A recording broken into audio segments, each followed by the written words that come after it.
If you're frustrated that rents have been skyrocketing and that you're competing with Wall Street to purchase your first house, you're not alone. Hedge funds have been and REITs have been purchasing single family rental properties basically since the '08 crisis and then turning them into money making machines that have net profit margin of more than 20%, passing all the fees on to you and the first time home buyers while just pushing prices up higher and higher in specific geographical areas. Let's dig into why this is happening, how it happened, and what you can do about it if you're a buyer or renter in today's market. So, why are rentals so expensive and housing prices so high? And what is Wall Street's involvement in this?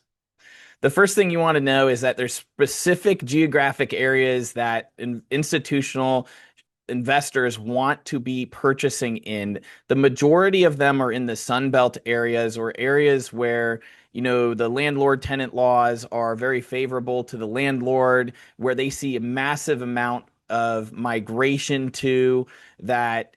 They're trying to beat people to the punch of where they're going to relocate to in the future and get the price today before those relocations happen to basically drive up the prices for you when you want to be able to purchase or you want to be able to rent in that area. So this is a really cool chart that comes from a source of American Community Survey data 2022 property tax records. I like 2022 as a date because that's when the majority of single family rental aggregators stopped purchasing because the Federal Reserve came in and started raising interest rates and it no longer made sense on paper to buy rental or investment properties. So this is table 2, mega, smaller, and local single family rental SFR investor shares of all rental and single family rental properties. So you can see here, in Atlanta, institutional investors hold 10% of all rental properties and 28% of all single family rental properties, which is just crazy. And then single family of all rental properties about 35%. So if 35% of all properties, they own 28% of that 35%, which is an absolute staggering number. If you're in the Atlanta MSA, you can see the same as with Birmingham. I'm currently in Jacksonville, Florida, so you can see rental properties of all properties are 35%, and rental properties are owned 24.2, almost 25% of single family rental properties are owned by these large hedge fund, Wall Street backed REITs that you're competing with. And I remember back in 2014, I worked at a large bank and I was funding these single family rental aggregators to be able to purchase these properties. They were buying up everything that was affordable, 4-bedroom, 2-bath, 3-bedroom, 2-bath between 1,500 square feet and 2,000 square feet was the sweet spot. And they pushed the prices up from, 150, 200 to basically 300, 350 within a short period of time. It wasn't something that happened overnight per se, but they were buying each one of them, American Homes for Rent, Progress Homes, Tricon, First Key, all of these single family rental aggregators. They were buying like 40 properties per month. They were buying them cash. There were buyers that were competing with the hedge funds. And it sucked for first time home buyers. So, they would try to purchase it with a loan and they'd be like, well, why would I take your offer with the loan? The seller would say, why would I take your offer with a loan when I can get the cash from the hedge fund that's purchasing this? And it really sucked for buyers at that time. But you can see the specific types of markets that they're in. And these are the areas that right now are getting hit the hardest because the prices just got pushed up artificially so much by these Wall Street funds, but they're killing it because they also pushed up the rent a tremendous amount over the last few years. And if you know anything about Wall Street, they optimize everything, and you better guarantee that they're going to find every piece of margin that they can get in every way to monetize their renters through application fees, through putting property management in there, through doing lending to customers, all of these aspects to be able to do bulk purchases of insurance to cover the portfolio, to be able to get lower rates of financing by being a bulk buyer. So there's basically achieving economies of scale from being able to purchase so many units in certain areas for a short period of time and beat, again, consumers to the punch on where they're going to be moving next. So where did they do it? Look at this. You can see this map. It's pretty telling. There's only specific pockets that they were most interested in purchasing. You can see Florida is a hot spot. Georgia is a hot spot. Texas is a hot spot. Nashville, Tennessee, you could see, North Carolina, the Raleigh area was even starting to see a lot of growth there as well. And you could see Arizona. So and then little areas of Washington. So they hand selected areas that they thought they would see the greatest price appreciation and the greatest rent appreciation in the shortest period of time, and they crushed it. I got to tell you, their timing was phenomenal. So how did this happen, right? In 2009, 2011, there are these specialized aggregators, is what they're referred to, and they're, Invitation Homes. It was founded by Blackstone, American Homes for Rent, Progress Residential. If you've rented from any of these people, drop a comment. Let us know, how were you treated as a customer? Tricon, First Key, did they raise your rents? And they entered the market through these bulk purchases of auctions through the government programs, right? So Fannie Mae's REO to rental initiative, right? They had all of these foreclosures that were on their balance sheet and all these notes that weren't performing, and they basically sold us out. I mean, our government basically sold us to Wall Street, and we are paying the price for it now because it pushed the prices up so much.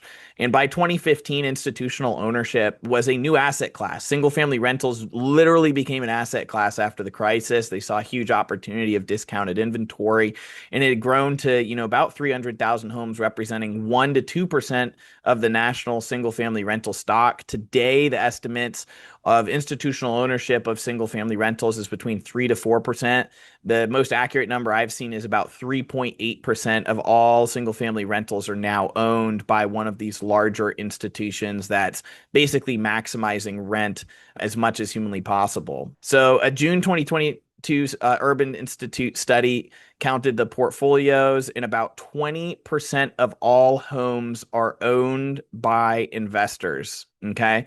20% of all homes are owned by investors, which I think is pretty interesting. Of course, there's second homes as well. That's not counted in this. And then people own properties as their primary. They say the home ownership rate is about like 64%, but it's been dropping over the years. Now, here's the ownership by the size of the investor. Okay. So long-term holders are these mega investors that we just referred to. Then you have the smaller investors. Maybe they own just a handful of properties. You have your local investors. You have trusts that own properties. These are the people who hold the properties long-term in their portfolio. They may hold them 10, 20, 30 years. Look at what they're buying. They're buying 3 bedrooms and 2 bathrooms. Generally, the square footage is between 1,200 and 1,700 square feet. It's what these mega investors are looking for. That's kind of the sweet spot where you have the certain amount of square feet and rent per square foot. That's really attractive. Then you have your short-term flippers. They kind of flip the similar type of product. You can see the builders are starting to build a little bit bigger of homes, and they're newer. But the flippers, they're looking for the older homes that need some rehab. So the median year built is 1995, and they're looking for 3 bedrooms, 2 baths. So that's the thing. What you want to understand is when you're buying a condo or a townhouse, you're not going to get the price appreciation or rent appreciation that you might expect than if you were going to buy a single family rental. There's a reason why these investors are not buying condos and townhomes, especially in Florida, where we're seeing an insane drop in the value of the condos and townhomes, especially the older condos because of the new laws that have been coming out here. But you can see the flippers, buy some older stuff. The servicers, the builders, the government agencies have the really old properties. And all the other ones, these are just the ones that are just flipping it through the system. And again, we're about to see a huge wave of foreclosures because in 2020 to 2024, there were these loan loss mitigation reports for FHA and VA that would allow people to put their payments on the back end of their mortgage and not pay their mortgage for years. This is, by the way, still going on, funded by your tax dollars, and it's ending October 1st. And we're probably going to see a massive wave of foreclosures that have been built up for the last 5 years.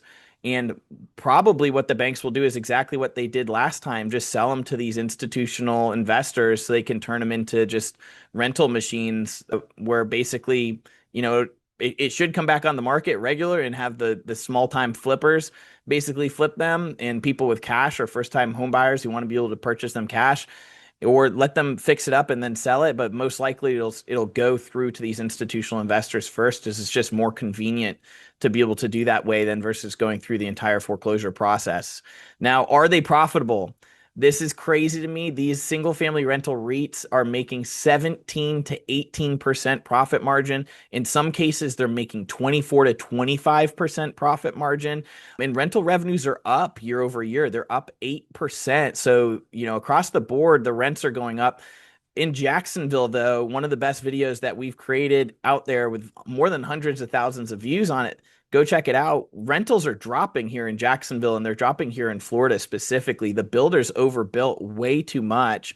So when I see this across the board as the average is up 8%, that's great. Maybe they're doing other junk fees basically that they're passing on to the consumers to drive revenue. But we're looking at the rental rates, we're actually seeing them drop quite significantly, 10 to 20% in some neighborhoods already. And that we have big hedge funds here that purchased a lot of properties. And so as long as the rent growth remains solid and the financing terms that they're able to negotiate with their lenders, these big single family rental aggregators will continue to expand purchasing affordable housing units and then turning around and raising the rents on folks. And so we think that, this crisis that we could be seeing here in Florida, that I think is very likely, we think that these hedge funds will come in and gobble up a lot of this inventory and then turn them into rentals. It'll be really interesting to see how the renters respond to these rents being so many rentals coming on the market. I think they're going to be able to get a lot of negotiating power on the tenant side, at least negotiate a few months free rent instead of paying basically the full lease term. But I think the power now is in a lot of these areas is back with the tenants. But we're going to see a ton of inventory continue to come on moving forward into the end of the year.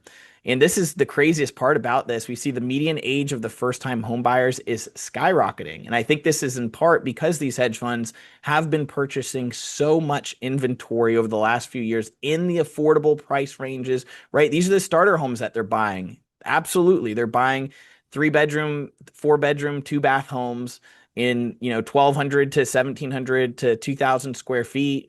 And those are the starter homes. And the new construction, the builders don't get it, right? They want to build premium products, $500,000 plus, but who can afford these at 7% rates, right? The median age of the first-time home buyer has just moved up, basically a decade, which is crazy to me. And people are now, putting off buying a home. They're putting off starting a family because they can't afford to do it. And meanwhile, there's a lot of judgment for the millennials not starting families. It's like, well, what happens when when you're renting and you're living paycheck to paycheck? The stats out there right now show 68% of people are living paycheck to paycheck, and it's just getting worse. So we think that consumers are totally priced out. We think that prices need to come down. It'll be interesting to see how the hedge funds respond to these dropping prices here and potentially dropping rental rates here locally, or if they're going to just leave them vacant and just try to keep prices manipulated as high as humanly possible. What do you think the hedge funds will do? Drop your comments below.